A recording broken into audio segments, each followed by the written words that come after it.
दादागिरीची भाषा करू नका, आम्हाला त्या पायरीवर येऊ देऊ नका. तुम्ही ज्या शाळेत शिकला आहेत त्या शाळेचे आम्ही हेडमास्टर होतो. आमदार सुरेश खाडे. प्रभाग 4 मध्ये विरोधक हे जातीपातीचे विकृत राजकारण करत आहेत. शांततेच्या वातावरणात निवडणूक करा. दादागिरीची भाषा वापरू नका, कारण आम्हाला त्या पायरीवर येऊ देऊ नका. तुम्ही ज्या शाळेत शिकला आहेत त्या शाळेचे आम्ही हेडमास्टर होतो, हे लक्षात ठेवा, असा इशारा माजी पालकमंत्री आमदार सुरेशभाऊ खाडे यांनी माजी खासदार संजय काका पाटील यांचे नाव न घेता दिलाय. मिरजेतील प्रभाग 4 मधील भाजप उमेदवारांच्या प्रचाराच्या सांगता सभेत नंतर आमदार सुरेशभाऊ खाडे हे प्रसार माध्यमांशी बोलत होते.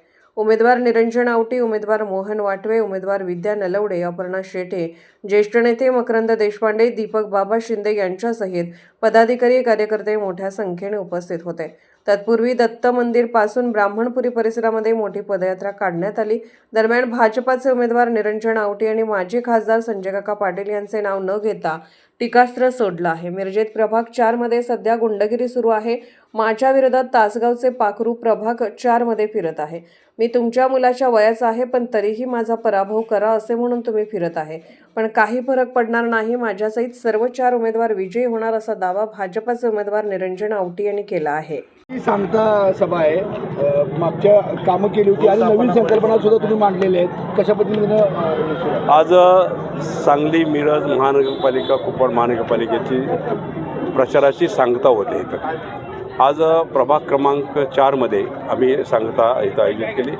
मोठ्या संख्येनं सगळे मतदार बंधू भगिनी सगळे उपस्थित होते आणि निश्चितच आहे, जे वातावरण इथं बघितलं तर निश्चितच आहे की आमचे 4ही उमेदवार भाजपचे निवडून येणार हे निश्चित आहे. आज ह्या माध्यमातून सांगता समारंभ करत असताना निश्चितच मला अभिमान वाटतो की मी 4 वेळा इथं आमदार झालो आणि आमदार होत असताना आतापर्यंत जवळजवळ 24 कोटी रुपये आम्ही ह्या वॉर्डमध्ये आम्ही खर्च केलेले आहेत. पुऱ्या नगरीमध्ये नाही, ह्या वॉर्डमध्ये. त्यामध्ये अंबाबाई मंदिर असेल, इथला मालगावचा पूल असेल, बाकी छोटी मोठी कामं मोठी कामं हे सगळे आपण धरलेले आहेत त्यामध्ये.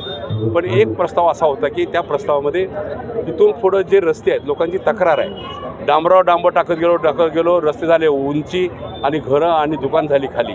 त्यामुळे एक आम्ही थीम केली की ह्या पुढे रस्ते करत असताना डांबरीकरण रस्ते घ्यायचे नाहीत, सगळे रस्ते कॉन्क्रीकरण केले जातील आणि ते रस्ते अगोदर 1.5 फूट खोलून मग ते रस्ते करून ज्यांची घराला पाणी जातं, दुकानात पाणी जातं, त्यांची लेवल आम्ही मेंटेन करून त्यापैकी आम्ही रस्ते करू, हा मुद्दा सांगितला आहे. बाकीच्या गोष्टी होत राहतात. आज मला सांगायला खूप आनंद वाटेल, आम्ही 88च्या 88 कॅन्डिडेट उभा केलेले आहेत. 20च्या 20 पॅनल आमचे भारतीय जनता पार्टीचे सेपरेट आहेत आणि आज विश्वास सांगतो की आम्ही 50 ते 55 सीट आम्ही विजयी ठरू आणि निश्चितच नगरपालिकेवरती आमचा कमळाचा झेंडा आम्ही फडकू, हा मला आत्मविश्वास आहे. सगळ्या कार्यकर्त्यांच्यामध्ये पण आत्मविश्वास आहे. तर ह्या दृष्टिकोनातून आमचा प्रयत्न झाला आणि निश्चितच जनता निश्चितच कमळाला, कारण केंद्रात आहे, महाराष्ट्रात आहे, त्यामुळे सांगलीतही कमळच खुलवेल आणि विकासाची गंगा इथं आणेल. त्या दृष्टिकोनातून निश्चित आपला प्रयत्न असेल.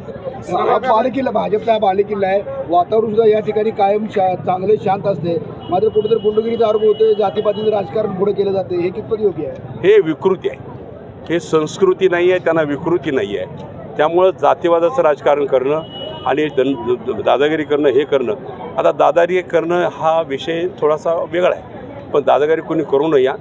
त्यामुळं आम्हाला त्या पायरीवर सांगू नका, कारण दादागिरी करणं हे आमचं काही नवीन नाही आहे. त्यामुळे ह्या दादागिरीचे त्या शाळेचे मुख्याध्यापक आम्ही पण होतो.